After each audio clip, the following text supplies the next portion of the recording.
Hi friends, welcome to Jayalakshmi life style ಚಾನಲ್ಗೆ. Friends, ಇವತ್ತು ಒಂದು ಹಾಗಲಕಾಯಿ ಗೊಜ್ಜನ್ನು ಮಾಡ್ತಾಯಿದ್ದೀನಿ. ಹೇಗೆ ಮಾಡೋದು ಅಂತ ತೋರಿಸ್ತೀನಿ. ಆರೋಗ್ಯಕ್ಕೆ ಮತ್ತು ಒಳ್ಳೆ ಡಯಟ್ ಮಾಡೋರಿಗಾಗಲಿ ಪ್ರತಿಯೊಬ್ಬರಿಗೂ ಹಾಗಲಕಾಯಿ ಗೊಜ್ಜು ಅನ್ನೋದು ತುಂಬ ಚೆನ್ನಾಗಿರುತ್ತೆ, ಒಳ್ಳೆಯದು ಕೂಡ. ಕೆಲವ್ರು ಏನಾಗುತ್ತೆ, ಈಗ ಶುಗರ್ ಇರೋರಿಗೂ ಕೂಡ ಇದನ್ನು ವಾರಕ್ಕೊಂದು 2 ಸಲ ಮಾಡ್ಕೊಂಡು ತಿಂದ್ರೂ ಚೆನ್ನಾಗಿರುತ್ತೆ. ನಾನಿಲ್ಲಿ ಚಿಕ್ಕದಾಗಿ ಕಟ್ ಮಾಡ್ಕೊಂಡಿದ್ದೀನಿ. ಯಾಕೆ ಅಂತಂದರೆ, ಈ ದೊಡ್ಡದಾಗಿ ಕಟ್ ಮಾಡಿದ್ರೆ ಮಕ್ಕಳು ತಿನ್ನೋದಿಲ್ಲ. ಈ ಸಣ್ಣ ಕಟ್ ಮಾಡಿಬಿಟ್ಟು ಮಾಡಿದ್ರೆ ಮಕ್ಕಳು ಇಷ್ಟಪಟ್ಟು ತಿಂತಾರೆ. ಅವರಿಗೆ ಗೊತ್ತಾಗಲ್ಲ, ನಾವು ಹೇಳಲಿಲ್ಲ ಅಂದರೆ ಗೊತ್ತಾಗಲ್ಲ. ಯಾಕೆಂದರೆ ಕಹಿ ಇರೋದಿಲ್ಲ. ನಾವು ಯಾವಾಗ ಎಣ್ಣೆಲಿ ಚೆನ್ನಾಗಿ ರೋಸ್ಟ್ ಮಾಡಿ ನಾವು ಮಸಾಲೆ ಹಾಕಿ ಮಾಡಿರ್ತೀವಲ್ವ, ಮಕ್ಳಿಗೂ ಗೊತ್ತಾಗಲ್ಲ, ಕಹಿನೂ ಇರಲ್ಲ, ತಿಂತಾರೆ. ಈ ರೌಂಡು ಕಚ್ಬಿಟ್ರೆ ಮಕ್ಕಳು, ಅಯ್ಯೋ ನಂಗೆ ಹಾಗಲಕಾಯಿ ಬೇಡಪ್ಪ, ನಂಗೆ ಕಹಿ ಇದೆ ಅಂತ ಅಂತಾರೆ. ಹಾಗಾಗಿ ನಾನು ಆದಷ್ಟು ಸಣ್ಣಕ್ಕೆ ಹೆಚ್ಚಿ ಮಾಡ್ತೀನಿ. ಕಹಿ ಅಂಶ ಕೂಡ ಬೇಗ ಕಡಿಮೆ ಆಗುತ್ತೆ. ಇದರಲ್ಲಿ ಒಳಗಿನ ತಿರುಳು ತೆಗೆದು ನಾನು ಸಣ್ಣಕ್ಕೆ ಹೆಚ್ಕೊತಾ ಇದ್ದೀನಿ. ತುಂಬಾ ಒಳ್ಳೆಯದು. ಇವಾಗ ಪ್ರತಿಯೊಬ್ಬರು ಶುಗರ್ ಇರೋರಂತೂ ವೀಕ್ಲಿ 2 ಟೈಮ್ಸ್ ತಿನ್ನಲೇಬೇಕು. ಇಲ್ಲ ಹೆಲ್ತಿಯಾಗಿರೋರು ಅಷ್ಟೇ, ತಿಂಗಳಲ್ಲಿ ಒಂದು 2 ಸಾಲಿನಾರು, 15 ದಿನಕ್ಕೆ 1 ಸಾಲಿನಾದ್ರೂ ಹಾಗಲಕಾಯಿನ ಮಾಡ್ಕೊಂಡು ತಿಂದಾಗ ನಮಗೆ ಆರೋಗ್ಯಕ್ಕೆ ತುಂಬ ಒಳ್ಳೆಯದು ಮತ್ತು ರುಚಿಯಾಗಿರುತ್ತೆ. ಚಪಾತಿಗಾಗಲಿ ದೋಸೆಗಾಗಲಿ ನೀವು ಮಾಡ್ಕೋಬೋದು. ಬೆಳಗ್ಗೆ ಮಾಡಿಲ್ಲ ಅಂದರೂ ರಾತ್ರಿ ಡಿನ್ನರ್ಗಾದರೂ ಚಪಾತಿಗೆ ಹಾಗಲಕಾಯಿ ಗೊಜ್ಜು ಮಾಡ್ಕೊಂಡು ತಿಂದರೆ ಭಾಳ ಒಳ್ಳೆಯದು ಹೆಲ್ತಿಗೆ. ಹಾಗಾಗಿ ನಾವು ಆದಷ್ಟು ತಿಂಗಳಲ್ಲಿ 1-2 ಸಲಿನಾದ್ರೂ ಆಗಾಗ ನಾವು ಹಾಗಲಕಾಯಿ ಪಲ್ಯ ಮಾಡಿ ತಿಂತಾಯಿದ್ರೆ ಒಳ್ಳೆಯದು. ಈಗ ನಾನು ತೋರಿಸೋ ರೀತಿಯಲ್ಲಿ ನೀವು ಪಲ್ಯ ಮಾಡಿದ್ರೆ ಖಂಡಿತ ಕಹಿ ಇರಲ್ಲ, ತುಂಬ ರುಚಿಯಾಗಿರುತ್ತೆ, ಒಳ್ಳೆ ಟೇಸ್ಟ್ ಇರುತ್ತೆ. ಮನೇಲಿ ಮಕ್ಕಳು ಅಷ್ಟೇ ಮತ್ತೆ ಹಾಕಿಸ್ಕೊಂಡು ತಿಂತಾರೆ. ದೊಡ್ಡವರು ಕೂಡ ಕಹಿ ಅಂದ್ಕೊಳ್ಳಲ್ಲ, ಅಯ್ಯೋ ಎಷ್ಟು ಚೆನ್ನಾಗಿದೆ ಅಲ್ಲ ಅಂತ ತಿಂತಾರೆ. ಹೇಗೆ ಮಾಡೋದು ಅಂತ ನಾನು ತೋರಿಸ್ತೀನಿ. ಸಿಂಪಲ್ಲು. ಒಂದೇ 1 ಸ್ಪೂನು ಬಾಣಲಿಗೆ ಎಣ್ಣೆ ಹಾಕ್ಕೊಳ್ಳೋದು. ಫಸ್ಟು 1 ಸ್ಪೂನಷ್ಟು ಉದ್ದಿನಬೇಳೆ, ನಾನು ಸ್ಪೂನ್ ಲೆಕ್ಕದಲ್ಲಿ ಸ್ಪೂನಲ್ಲಿ ಹಾಕ್ತಾಯಿಲ್ಲ, ಕೈಯಲ್ಲೇ ಹಾಕ್ತಾಯಿದ್ದೀನಿ. ಒಂದೇ 1 ಸ್ಪೂನು ಉದ್ದಿನಬೇಳೆ ಸಾಕು. ಯಾಕೆಂದರೆ ಉದ್ದಿನಬೇಳೆ ಹಾಕಿದ್ರೆ ನಿಮಗೆ ಘಮ ಚೆನ್ನಾಗಿರುತ್ತೆ ಮತ್ತು ಅದು ಗೊಜ್ಜು ಗ್ರೇವಿ ಚೆನ್ನಾಗಿ ತಿಕ್ನೆಸ್ ಬರುತ್ತೆ. ಹಾಗಾಗಿ 1 ಸ್ಪೂನಷ್ಟು ಉದ್ದಿನಬೇಳೆ ಹಾಕ್ಕೊಳ್ಳಿ. ಕಡಲೆಬೇಳೆ ಬೇಕಾದರೆ ಹಾಕ್ಕೋಬೋದು, ಇಲ್ಲಾಂದರೆ ಬೇಡ. ನಾನು ಕಡಲೆಬೇಳೆ ಹಾಕೋದಿಲ್ಲ ಆ್ಯಕ್ಚುಲಿ. ಹಾಗೆ 1 ಸ್ಪೂನಷ್ಟು ಜೀರಿಗೆ, ಅದನ್ನು ಕೂಡ ಸ್ವಲ್ಪ ಫ್ರೈ ಮಾಡ್ಕೋತಾ ಇರಬೇಕು. 1 ಸೆಕೆಂಡಷ್ಟು ನಾವು ಒಂದೊಂದು ಐಟಮ್ಸ್ ಹಾಕಿದಾಗ್ಲೂ ಸ್ವಲ್ಪ ತಿರುಗಿಸ್ಕೋತಾ ಇದ್ದರೆ ಚೆನ್ನಾಗಿ ಅದು ಇದಾಗುತ್ತೆ. ಉದ್ದಿನಬೇಳೆನೂ ಅಷ್ಟೇ, ನೀವು ಕಪ್ಪಾಗಂಗೆ ಮಾಡ್ಕೋಬಾರ್ದು, ಸ್ವಲ್ಪ ಕೆಂಪಾಗಂಗೆ ಹುರ್ಕೊಡ್ತಾ ಇರಬೇಕು, ಇಲ್ಲದ್ರೆ ಬೇಗ ಅದು ಕಪ್ಪಾಗಿಬಿಡುತ್ತೆ. ಹಾಗೆಯೇ 2 ಸ್ಪೂನು ಎಳ್ಳು, ನಾನು ಬಿಳಿ ಎಳ್ಳು ಹಾಕ್ಕೊಂಡಿದ್ದೀನಿ. ಬಿಳಿ ಎಳ್ಳೇ ಚೆನ್ನಾಗಿರುತ್ತೆ ಕಪ್ಪೆಳ್ಳಿಗಿಂತ, ಹಾಗಾಗಿ ಆದಷ್ಟು ಬಿಳಿ ಎಳ್ಳೇ ಹಾಕ್ಕೊಳ್ಳಿ. ಹಾಗೆ 1 ಕಡ್ಡಿಯಷ್ಟು ಕರಿಬೇವು, ಮತ್ತು ಇದನ್ನು ಅಷ್ಟೇ ಒಂದು ಸ್ವಲ್ಪ ಫ್ರೈ ಆಗೋ ತನಕ ತಿರುಗಿಸ್ಕೊಳ್ತಾ ಇರೋಣ. ಆಗಾಗ ತಿರುಗಿಸ್ಕೊತಾ ಇದ್ದರೆ ನಮಗೆ ಉರಿನೂ ಅಷ್ಟೇ ಮೀಡಿಯಮಲ್ಲೇ ಇಟ್ಕೋಬೇಕು. ನಾನಿಲ್ಲಿ ಒಂದು 4-5 ಬ್ಯಾಡಗಿ ಮೆಣಸಿನ್ಕಾಯಿ, 3 ಗುಂಟೂರು ಮೆಣಸಿನ್ಕಾಯಿ ಹಾಕ್ತೀನಿ ಖಾರಕ್ಕೆ. ಖಾರ ಜಾಸ್ತಿ ಬೇಕು ಅನ್ನೋರು ಇನ್ನೊಂದು 1-2 ಗುಂಟೂರು ಬೇಕಾದ್ರೆ ಹಾಕ್ಕೋಬೋದು. ಸಾಮಾನ್ಯವಾಗಿ ನಮ್ಮ ಮನೇಲಿ ನಮ್ಮದು ಮೀಡಿಯಮ್ ಖಾರ, ಜಾಸ್ತಿ ಇರೋದಿಲ್ಲ, ಮೀಡಿಯಮಾಗಿ ನಾನು ಮಾಡ್ತೀನಿ. ಮತ್ತು 1-2 ನಿಮಿಷ ಕೆಂಪಾಗಂಗೆ ಹುರ್ಕೋಬೇಕು. ನಮಗೆ ಇಲ್ಲೇನಾಗಿದೆ, ಅಕ್ಕಪಕ್ಕ ಈಗ ಸ್ಕೂಲ್ ರಜಾ ಇದೆಯಲ್ವಾ, ಮಕ್ಕಳು ಒಂದೇ ಕ್ರಿಕೆಟ್ ಆಡ್ತೀವಿ ಅಂತ ಆಡ್ತಾ ಇದ್ದಾರೆ. ಹಾಗಾಗಿ ನಾವು ಏನೂ ಹೇಳೋಕ್ಕಾಗ್ತಿಲ್ಲ, ಸ್ವಲ್ಪ ವಾಯ್ಸ್ ಕೂಡ ಕೊಡೋಕ್ಕಾಗ್ತಾಯಿಲ್ಲ. ನನಗೆ ಸ್ವಲ್ಪ ಡಿಸ್ಟರ್ಬ್ ಆಗ್ತಾಯಿದೆ. ಏನಾದರೂ ಸೌಂಡ್ ಬಂದರೆ ಫ್ರೆಂಡ್ಸ್ ಅಡ್ಜಸ್ಟ್ ಮಾಡ್ಕೊಳ್ಳಿ ಪ್ಲೀಸ್. ಈಗ ನಾನು ಒಂಚೂರು ಶುಂಠಿ, ಒಂದು ಅರ್ಧ ಇಂಚಷ್ಟು ಶುಂಠಿ, 4 ಎಸಳಷ್ಟು ಬೆಳ್ಳುಳ್ಳಿ ಹಾಕ್ಕೊಂಡಿದ್ದೀನಿ. ನಿಮಗೆ ಶುಂಠಿ ಬೆಳ್ಳುಳ್ಳಿ ಪೇಸ್ಟ್ ಇದೆ, ಒಂದು ಅರ್ಧ ಸ್ಪೂನು ಹಾಕ್ಕೊಳ್ಳಿ, ಜಾಸ್ತಿ ಹಾಕ್ಕೋಬೇಡ. ಈಗ ನಾನಿಲ್ಲಿ ಒಣ ಕೊಬ್ಬರಿ ಹಾಕ್ಕೊತಾ ಇದ್ದೀನಿ, ಸ್ವಲ್ಪ ತುರಿದಿರೋದಿತ್ತು, ಹಾಗೆ ಒಂಚೂರು ಹೆಚ್ಚಿಗೆ ಕೂಡ ಹಾಕ್ಕೊಳ್ತಾ ಇದ್ದೀನಿ. ಹಸಿ ಕೊಬ್ಬರಿಗಿಂತ ನೀವು ಒಣ ಕೊಬ್ಬರಿ ಹಾಕ್ಕೊಂಡ್ರೆ ತುಂಬ ಚೆನ್ನಾಗಿರುತ್ತೆ, ಘಮ ಚೆನ್ನಾಗಿರುತ್ತೆ. ಇಲ್ಲಾಂದರೆ ಒಣ ಕೊಬ್ಬರಿ ಇಲ್ಲಾಂದರೆ ನೀವು ಹಸಿ ಕೊಬ್ಬರಿ ಕೂಡ ಹಾಕ್ಕೋಬೋದು, ತೊಂದರೆ ಇಲ್ಲ. ಈಗ ಎಲ್ಲನೂ ಒಂದ್ಸಲಿ ಫ್ರೈ ಮಾಡಿಬಿಟ್ಟು ಈಗ ಸ್ಟವ್ ಆಫ್ ಮಾಡ್ಕೊಳ್ಳೋಣ. ಏಕೆಂದರೆ ಬಾಣಲಿ ಬಿಸಿಗೇನೆ ನಿಮಗೆ ಮತ್ತೆ ಇನ್ನು ಅದು ರೋಸ್ಟ್ ಆಗುತ್ತೆ. 1-2 ನಿಮಿಷ ಬಿಟ್ಟು ನಾವು ನಂತರ ಅದನ್ನು ರುಬ್ಬಕ್ಕೆ ಹಾಕೋಬೇಕು. ಇದು ನೈಸಿಗೆ ಚೆನ್ನಾಗಿ ರುಬ್ಕೋಬೇಕು. ಸ್ವಲ್ಪ ನೀರು ಹಾಕಿ ಪೇಸ್ಟನ್ನೇ ರುಬ್ಕೊಂಡ್ರೆ ಆಯಿತು. ಇದಕ್ಕೆ ನಾನು ಸ್ವಲ್ಪ ಕೊತ್ತಂಬರಿ ಸೊಪ್ಪು ಹಾಕಿದ್ದೀನಿ, ಅದನ್ನು ಹಾಕಿ ಬಿಸಿ ಕಮ್ಮಿ ಆದಮೇಲೆ ಹಾಕ್ಕೊಳ್ಳಿ ಕೊತ್ತಂಬರಿ ಸೊಪ್ಪನ್ನು, ತೊಂದರೆ ಇಲ್ಲ. ನಾನು ಬಾಣಲಿಗೆ ಹಾಕಿದ್ದೆ. ಈಗ ಇದನ್ನು ನಾನು ಜಾರ್ಗೆ ಹಾಕ್ಕೊಳ್ತಾ ಇದ್ದೀನಿ. ಸ್ವಲ್ಪ ತಣ್ಣಗಾದ್ಮೇಲೆ ಜಾರ್ಗೆ ಹಾಕ್ಕೊಂಡು ಒಂದು ಅರ್ಧ ಸ್ಪೂನಷ್ಟು ಅರಿಶಿನ ಮತ್ತು 1 ಸ್ಪೂನಷ್ಟು ಧನಿಯಾ ಪೌಡರ್ ಹಾಕ್ಕೊಳ್ತೀನಿ ನಾನು. ಇಲ್ಲಾಂದರೆ ನೀವು ಧನಿಯಾ ಕಾಳಿದ್ರೆ ಹುರಿಯೋಕ್ಕೆ ಧನಿಯಾ ಕಾಳು ಕೂಡ 1 ಸ್ಪೂನ್ ಹಾಕ್ಕೋಬೋದು. ಸ್ವಲ್ಪ ಅದಕ್ಕೇ ನಾನು ಹುಣಸೆ ರಸ ಹಾಕ್ತಾಯಿದ್ದೀನಿ. ನಾವು ಹಾಗಲಕಾಯಿ ಗೊಜ್ಜಿಗೆ ಯಾವಾಗಲೂ ಹುಣಸೆ ರಸ ಹಾಕಿದ್ರೇ ಅದು ಒಳ್ಳೆ ಟೇಸ್ಟ್ ಕೊಡುವಂಥದ್ದು. ನೀವೇನೇ ಟೊಮೊಟೊ ಹಾಕಿ ಆದರೆ ಹುಣಸೆ ರಸ ಹಾಕಲೇಬೇಕು.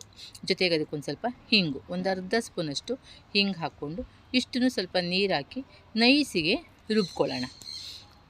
ನಂತರ ಒಗ್ಗರಣೆಗೆ ಒಂದು 5-6 ಸ್ಪೂನಷ್ಟು ಎಣ್ಣೆ, ಸ್ವಲ್ಪ ಎಣ್ಣೆ ಜಾಸ್ತಿ ಹಾಕ್ಕೊಂಡ್ರಷ್ಟು ನಿಮಗೆ ಹಾಗಲಕಾಯಿ ರೋಸ್ಟ್ ಆಗೋದಕ್ಕೆ ಚೆನ್ನಾಗಿರುತ್ತೆ. ಎಣ್ಣೆಯಲ್ಲಿ ನಾವು ಹಾಗಲಕಾಯಿನ ಎಷ್ಟು ಚೆನ್ನಾಗಿ ರೋಸ್ಟ್ ಮಾಡ್ತೀವೋ ಅಷ್ಟೇ ಚೆನ್ನಾಗಿ ಕಹಿ ಇಲ್ದಂಗೆ ಇರುತ್ತೆ. ಇದಕ್ಕೆ ಒಂದು ಅರ್ಧ ಸ್ಪೂನಷ್ಟು ಸಾಸಿವೆ, ಒಂದು ಅರ್ಧ ಸ್ಪೂನು ಜೀರಿಗೆ ಹಾಕ್ಕೊಂಡು ಸ್ವಲ್ಪ ಸಾಸಿವೆ ಸಿಡಿದ ಮೇಲೆ ನಾವು ಇದಕ್ಕೆ ನೆಕ್ಸ್ಟು ಕರಿಬೇವಂಥದ್ದನ್ನು ಹಾಕ್ಕೊಳ್ಳೋಣ. ಯಾವಾಗಲೂ ಅಷ್ಟೇ ಜೀರಿಗೆ ಫ್ಲೇವರು ಚೆನ್ನಾಗಿರುತ್ತೆ. ಒಂದು ಅರ್ಧ ಕಡ್ಡಿಯಷ್ಟು ನಾನು ಕರಿಬೇವು ಹಾಕ್ಕೊಂಡಿದ್ದೀನಿ. 1-2 ಒಣ ಮೆಣಸಿನ್ಕಾಯಿ. ಇದರಲ್ಲಿ ನೀವು 1-2 ಹಸಿಮೆಣ್ಸಿನ್ಕಾಯಿ ಬೇಕಾದರೂ ಹಾಕ್ಕೋಬೋದು, ಇಲ್ಲ ಒಣ ಮೆಣಸಿನ್ಕಾಯಿ ಬೇಕಾದ್ರೂ ಹಾಕ್ಕೋಬೋದು. ಯಾವುದಿರುತ್ತೋ ಅದನ್ನು ಹಾಕ್ಕೊಳ್ಬೋದು. ಸ್ವಲ್ಪ ಇದು 1 ನಿಮಿಷ ಒಂದು 10 ಸೆಕೆಂಡು ರೋಸ್ಟ್ ಮಾಡಿಬಿಟ್ಟು ನಂತರ ಒಂದು ಈರುಳ್ಳಿ, ನಾನು ದಪ್ಪ ಒಂದು ಈರುಳ್ಳಿನ ಸಣ್ಣಕ್ಕೆ ಕಟ್ ಮಾಡ್ಕೊಂಡಿದ್ದೀನಿ, ಅದನ್ನು ಕೂಡ ಹಾಕ್ಕೊಂಡು ಸ್ವಲ್ಪ ಬಾಡಿಸ್ಕೊಳ್ಳೋಣ.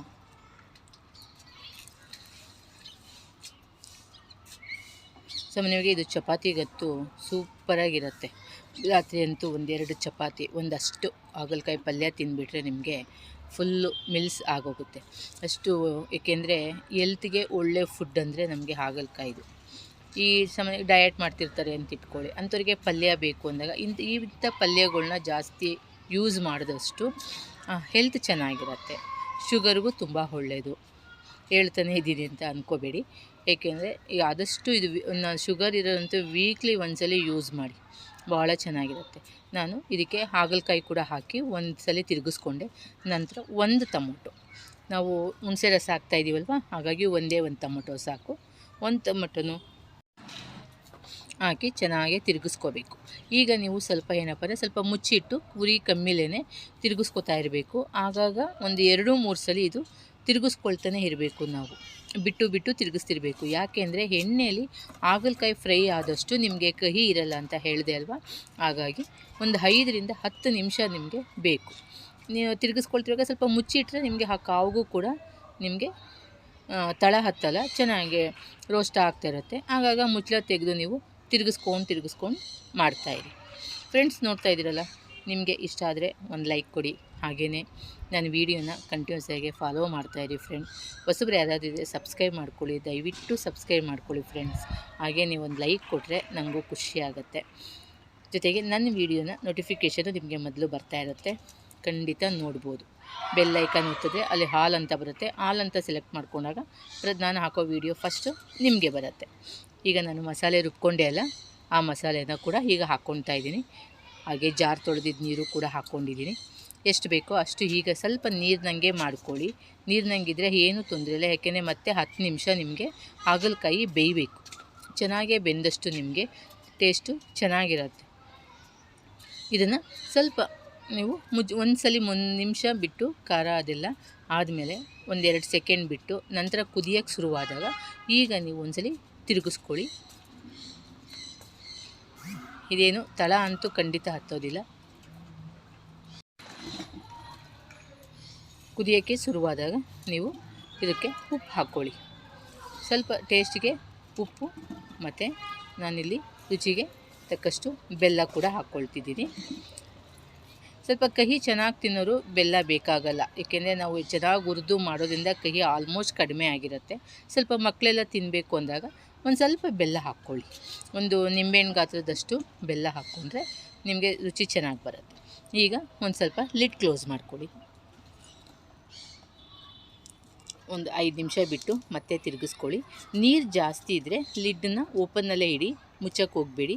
ಅವಾಗೇನಾಗುತ್ತೆ, ನೀರಿನ ಅಂಶ ಎಲ್ಲ ಕಡಿಮೆ ಆಗುತ್ತೆ. ಹಾಗಲಕಾಯಿ ಚೆನ್ನಾಗೇ ಬೇಯಬೇಕಲ್ವ, ಒಂದು 10 ನಿಮಿಷ ಟೈಮ್ ತೊಗೊಳುತ್ತೆ. ಹಾಗೆ ನೀವು ಆಫ್ ಮಾಡಿದಾಗಲೂ ಕೂಡ ನೋಡಿ, ಇದು ಇನ್ನೂ ನೀರಿದೆ ಅಂತ ಅನಿಸುತ್ತೆ ಅಲ್ವಾ, ಸ್ವಲ್ಪ ತಣ್ಣಗಾಗ್ತಿದ್ದಂಗೆ ನಿಮಗೆ ಗಟ್ಟಿ ಬರುತ್ತೆ.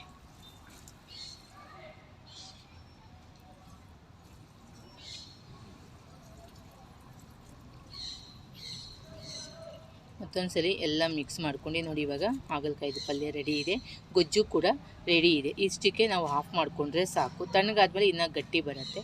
ಸ್ವಲ್ಪ ಕೊತ್ತಂಬರಿ ಸೊಪ್ಪು ಒಂಚೂರು ಉದುರಿಸಿ ಮುಚ್ಚಿ ಸ್ಟವ್ ಆಫ್ ಮಾಡಿ. ಗೊಜ್ಜು, ಹಾಗಲಕಾಯಿ ಗೊಜ್ಜು ಅಥವಾ ಹಾಗಲಕಾಯಿ ಪಲ್ಯ ರೆಡಿ ಆಯಿತು.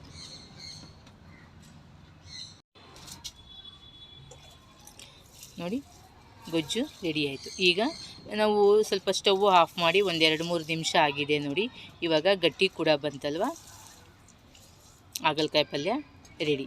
ಚಪಾತಿಗಂತೂ ಸೂಪರಾಗಿರುತ್ತೆ. ಮಾಡಿಕೊಂಡು ತಿನ್ನಿ. ಹಾಗೆ ಹೇಗೆ ಬಂತು ಅಂತ ನನಗೆ ತಿಳಿಸಿ ಫ್ರೆಂಡ್ಸ್ ಕಾಮೆಂಟ್ಸಲ್ಲಿ. ಧನ್ಯವಾದಗಳು. ನನ್ನ ವೀಡಿಯೋನ ನೋಡ್ತಾಯಿರಿ. Thank you.